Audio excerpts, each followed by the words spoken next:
Okay, over the next 8 minutes, I'm going to try and convince everybody here that FAI is a mechanical problem, and in many cases, probably most cases where symptoms are there, will need a mechanical solution.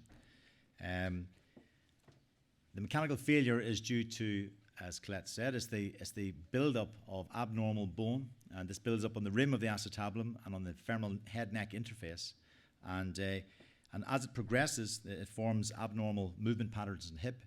It results in abnormal function of the hip joint, and will lead to progressive damage to the soft tissues if continued activity and sports on goes, and results in irreversible damage to the articular cartilage of the hip.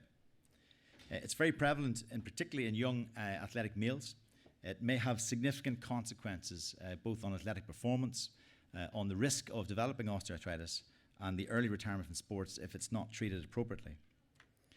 The history of FAI is how it develops is quite insidious. It often develops with inflexibility, tight hamstrings, progressive stiffness, often for a day or two after surgery, after playing sports. Dull progressive groin pain. It becomes more intermittent, stabbing type pain, clicking, catching, locking. All of these are very regular symptoms. With lower back pain, even knee pain is quite common. It's very often misdiagnosed. It's misdiagnosed in many cases as sportsman's hernia, Gilmore's groin, osteitis pubis, and commonly chronic adductor issues.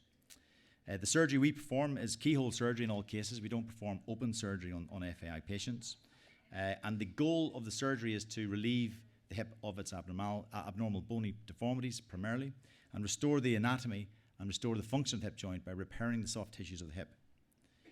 The first step in any surgical correction is to correct the deformities themselves, the bony deformities. You see here, this is a cam deformity. It's where the femoral head has become aspherical. This is a pincer deformity. It's an abnormality which can be localized or can be global around the acetabular rim, mainly in the front of the hip. In here is a rim fracture. This is a piece of a pincer deformity that's broken off because of recurrent chronic impingement that hasn't yet been addressed.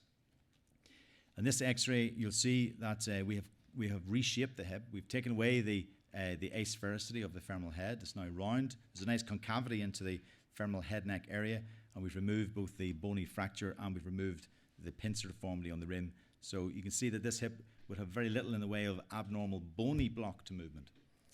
So cam deformity, I know, as Colette has said, a lot of the literature out there suggests that cam deformity is the most common impingement. In our practice, that's not what we see, and we see the cam deformity is in fact present in 72%. The reason why cam deformity is overdiagnosed and overreported in literature is because it's easy to see compared to pincer deformity. So pincer deformities are underreported. And most surgeries, unfortunately, focus on the cam, where we believe the real problem is actually in the pincer. But you still need to deal with the cam when it's there. And the cam is the thing that will end up destroying your hip over time. So this is a small video of the procedure. We're using a 5.5 millimeter shaver to remove that convex bone that you see me taking away there. We're trying to reshape the hip to that natural concavity that it should have. And once we've removed all of the bone from the femoral neck, then we will test to see whether there's any impingement. Can the hip move up? Can it move in an internal rotation, adduction, those impingement positions? And is it free from any bony impingement? And we see that that hip moves very freely. Pincer deformity, again, is an abnormality of the rim. Generally, globally, it's measured by looking at how much the rim overcovers the femoral head compared to what we consider an average angle, and restoring the hip back to an average angle. The literature would suggest that over 37 degrees is abnormal. We try and correct all of our hips to 30 degrees. We believe between 25 to 30 degrees is the normal range. And we've published some of our results because of that. This is just a small 4 millimeter burr. We're removing the bone on the rim of the socket. As we're shaving latch out towards the outside of the hip. Now we're going in towards the groin. And you'll see a small cyst in here, and it's that reddened bone is the angry bone. That's the center of the impingement, and that's been taken away. And the goal of the surgery here is to remove the prominence on the rim of the acetabulum to make it flat across so there's no impingement. So you've got a flat cap rather than a peak cap, okay? And so you can see the difference there before and after. Once the bony correction is performed, the operation, in my view, is becoming very important. We've got to protect the structures that are soft tissue structures in the hip joint.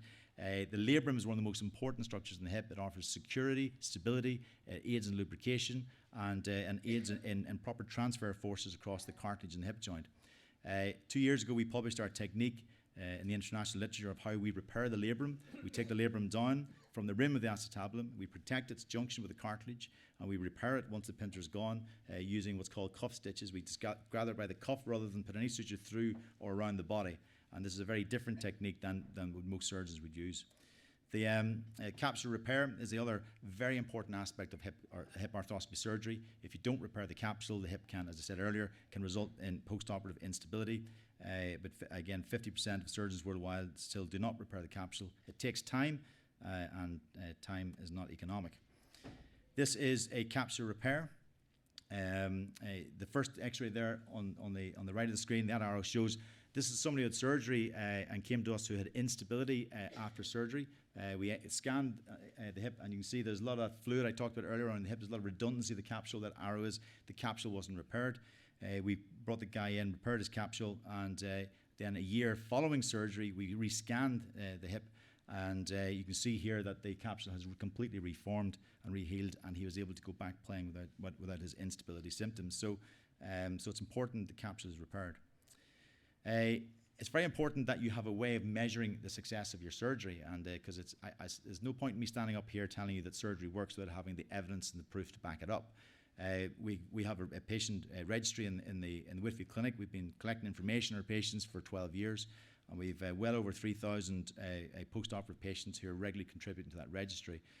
Damien's one of them, and and what we look at a number of different scores that David's going to talk about later on that will allow me to measure whether my surgery from a patient's perspective, from an athlete's perspective, from a surgeon's perspective, is actually making a difference at 2, 5, and 10 years of surgery. And this year we're collecting our 10-year outcomes, so we'll be publishing our 10-year results this year, which we're all looking very much forward to, because it's important for me to be able to show that not only the surgery works and gets people back playing sports, but it's actually resilient, and it will protect the hip for the long-term future. Satisfaction, 95% of our patients, there's about 85% of our patients we get people to fill in these forms. So out of 85%, 95% feel they're very effective in relieving pain. 91% felt they were able to return to work and sports activities. 74% say they will definitely do the surgery again, and 15% were unsure. And delay in diagnosis, one of the biggest factors is when we look at our outcomes, if somebody has had symptoms for over 2 years before they come to see me and have surgery, then the outcome from surgery is not as good as if we saw them before that. And so getting an early referral, if you have a patient who's gone through conservative measures and you feel they're not improving and they feel they've got these problems are not resolving, then it's important to get an opinion earlier than later, because it can make a difference to their outcome. There's a 17-year-old hurler with chondral damage in the hip. There's a 22-year-old intercounty footballer with a lot of tearing and damage to the articular cartilage of his hip. This is irreversible. I cannot fix this. And there's a 29-year-old with a full thickness flap. Again, you can see the bone on the acetabulum there. That's a full thickness flap, and this will undoubtedly progress to hip replacement. There's a 24-year-old intercounty hurler with his hip a complete mess. This young hurler had to give up give up hurling after we saw him. It wasn't possible to do anything for him. Osteoarthritis is really the reason why we do all of this, is to try and keep guys playing and try to prevent them from developing premature osteoarthritis. There is growing evidence that if you don't treat them properly, the arthritis is very likely to come. This X-ray, early osteoarthritis in their 40s, we want to try and avoid. This 33-year-old GA hurler came to me too late for me to do anything. We ended up having to do hip replacements to both his hips. So early recognition is very important. Early surgical intervention in that symptomatic patient who has failed conservative treatment is very important. Preservation of these problems and return to sports is much better than early premature osteoarthritis. Thank you very much indeed.